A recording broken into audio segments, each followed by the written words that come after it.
The vote seems pretty much a formality, and all those protests futile.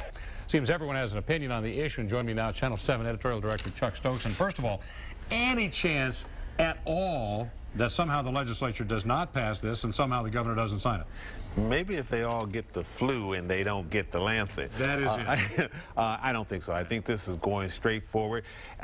Keep in mind, the Republicans have all of the votes. They have all of the power in this state, every branch of government. And there is tremendous pressure on Governor Snyder from the conservative right wing of his party to say, this is something we want. This is important. It is important to the Republican Party. It is important to this state. And we believe this is the agenda that Michigan needs. And I think he's having great difficulty being able to look at them in the face and say, no, we can't do this. They have everything. You know, I talked to Jack Hogendijk from the west side of the state with the Freedom to Work.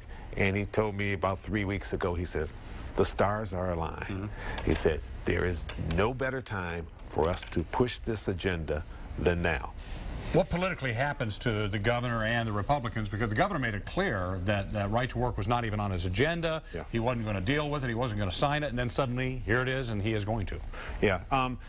There is potential risk for him politically. This is something that I think Democrats and those who are pro-labor are not going to forget. And when re-election time comes up, if he decides to run again, I'm sure he will hear about this. Can he weather this storm?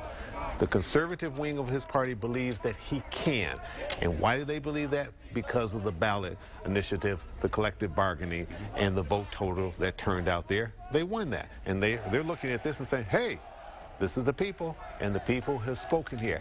Now, whether or not you can make that leap, our pollster, Bernie Porn with Epic MRA, believes you cannot make that leap. And his polling is showing that once you really start giving people the information and filtering down what exactly right to work is, that people turn against it. Time will tell who's going to be on the right on this issue. All right, now the next thing is if employment continues to improve in Michigan, that's going to make the right to the people with the labor unions a little less inclined to have an argument. That will be true. But, you know, the one thing that we're hearing a lot of over in the next few days, or we've heard it last several days, is the governor and others saying, you know what, you started at labor unions by putting this on the ballot.